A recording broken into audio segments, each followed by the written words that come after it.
अस्सलाम वालेकुम एवरीवन। आज हमारा टॉपिक है हाइटल हर्निया। ठीक है, तो हाइटल हर्निया जो है ना, उसकी अगर डेफिनेशन अगर हम देखें ना, तो उसमें हमारे पास आ जाता है कि protrusion of stomach upward into chest और थोरेसिक कैविटी। ठीक है ना, तो ये एक बेसिक सी डेफिनेशन है हमारे पास। ठीक है, कोई भी चीज़ हमें पता है हर्निया बेसिकली कैसे बनता है। जब भी कोई चीज़ प्रोट्रूड हो जाती है अपनी नॉर्मल पोजीशन से हटकर कहीं और चली जाती है, तो उसको हम कह देते हैं कि वो प्रोट्रूजन जो है बेसिकली वो हर्निया कहलाती है। ठीक है, तो ये हमारे पास एक जनरल सी इसकी जो है डेफिनेशन है। ठीक है, अब आगे हमने इसको ना टाइप्स में डिवाइड किया हुआ है। तो इसकी बेसिकली होती हैं दो मेन टाइप्स, बहुत इंपॉर्टेंट है। थर्ड हम कहते हैं मिक्स टाइप, जिसमें ये दोनों जो हैं वो हमारे पास शो हो रही होती हैं। ठीक है, तो पहले हम थोड़ी सी इसकी डिटेल्स पढ़ लेते हैं, फिर मैं आपको एक डायग्रामेटिकली समझा दूंगी कि बेसिकली दोनों में डिफरेंस क्या है। ठीक है, अच्छा, जो स्लाइडिंग हर्निया ना, बेसिकली सबसे कॉमन टाइप का जो हर्निया है हमारे पास वो होता है स्लाइडिंग हाइटल हर्निया। ठीक है, और पैरा एसोफेजियल हाइटल हर्निया जो है ये सेकंड मोस्ट कॉमन टाइप है, जो कि 4% होता है, और 1% सिर्फ जो है ना वो मिक्स्ड टाइप हो रही होती है। ठीक है, तो पहले हम डिटेल्स देखेंगे स्लाइडिंग हाइटल हर्निया की।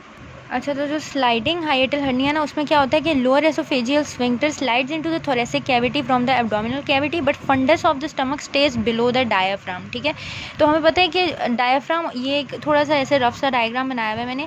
ये हमारे पास एसोफेगस है, एसोफेगस से आगे ये हमारे पास स्टमक आ रहा है। ठीक है, और स्टमक हमें पता है कि ये वाला जो मसल है, एक रेस्पिरेटरी मसल, जिसको हम क्या कहते हैं, डायाफ्राम कहते हैं। ठीक है, तो डायाफ्राम के ऊपर जो एरिया होता है वो चेस्ट कैविटी होती है, और एब्डोमिनल कैविटी जो है वो डायफ्राम के नीचे होती है। ठीक है, तो हम इसमें हमने क्या बात की है कि जो लोअर एसोफेजियल स्फिंक्टर है, ठीक है, जो यानी यहाँ पे जो लोअर एसोफेजियल स्फिंक्टर होगा, ठीक है, वो क्या होगा कि वो डायफ्राम के लेवल से ऊपर चला जाएगा, यानी वो एब्डोमिनल कैविटी से निकल के चेस्ट कैविटी में चला जाएगा। ठीक है, स्लाइड हो जाएगा ज़रा सा, लेकिन जो फंडस है ना मेन, वो इंटैक्ट अपनी जगह पे रहेगी। ठीक है, अच्छा, उसके बाद ना हम नीचे देखते हैं, ये कहते हैं कि यूजुअली एसिम्प्टोमेटिक होती है। ठीक है, ये थोड़ी सी हल्की टाइप है हाइटल हर्नियाज़ की। ठीक है, अगर हम स्लाइडिंग हाइटल हर्निया की बात करें तो ये थोड़ा सा मतलब ऐसी टाइप है कि इतनी डेंजरस भी नहीं है और इसके इतने सिम्टम्स भी नहीं आते, ज़्यादातर एसिम्प्टोमेटिक होती है और एक्सीडेंटल इसका डायग्नोसिस होता है ज़्यादातर। ठीक है,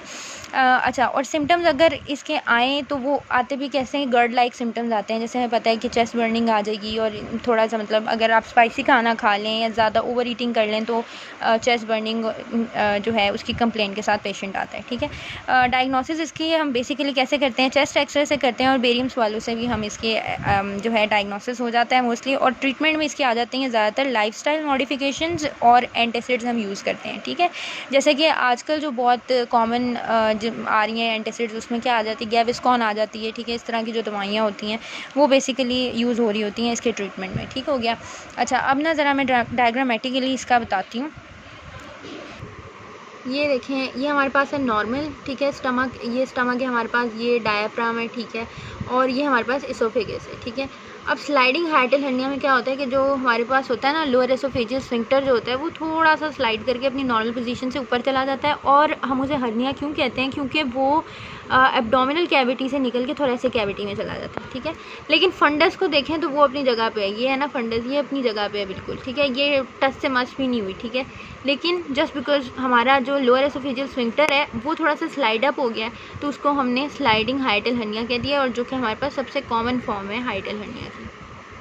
अच्छा, अब बात करते हैं पैरा एसोफेजियल हाइटल हर्निया की। ठीक है, तो पैरा एसोफेजियल हाइटल हर्निया में क्या होता है कि fundus of the stomach pierces through the diaphragm into the thoracic cavity. अब इसमें क्या होता है, ये देखेंगे, मैंने थोड़ा सा रफ सा डायग्राम बनाया just to make it clear.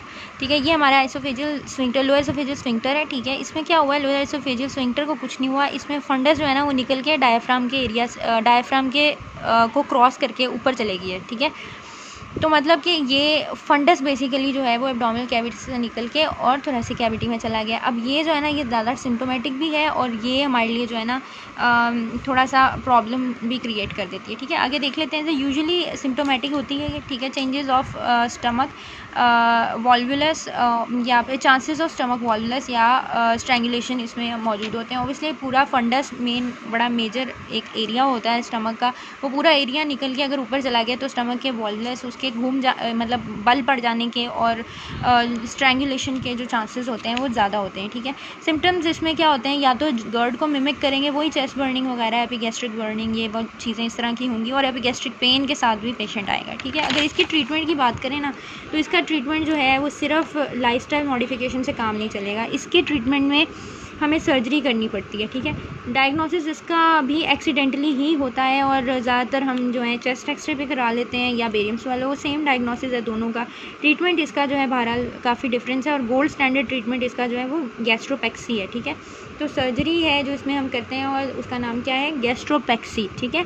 अच्छा, फिर नेक्स्ट हमारे पास जो आ जाती है ना, दैट इज़ मिक्स्ड फॉर्म, ठीक है, जिसके अंदर हमारे पास जो है हमें दोनों किस्म के जो हाइटल हर्नियाज़ हैं वो हमारे पास उनके साइंस आ रहे होंगे, यानी स्लाइडिंग वाला भी मौजूद होगा और पैराइसोफेजियल हाइटल हर्निया भी होगा। तो इसमें भी हमारे पास जो ट्रीटमेंट ऑफ चॉइस है वो हमारे पास गैस्ट्रोपेक्सी ही होती है, ठीक है। अच्छा, अब ज़रा डायग्राम के ऊपर देख लेते हैं।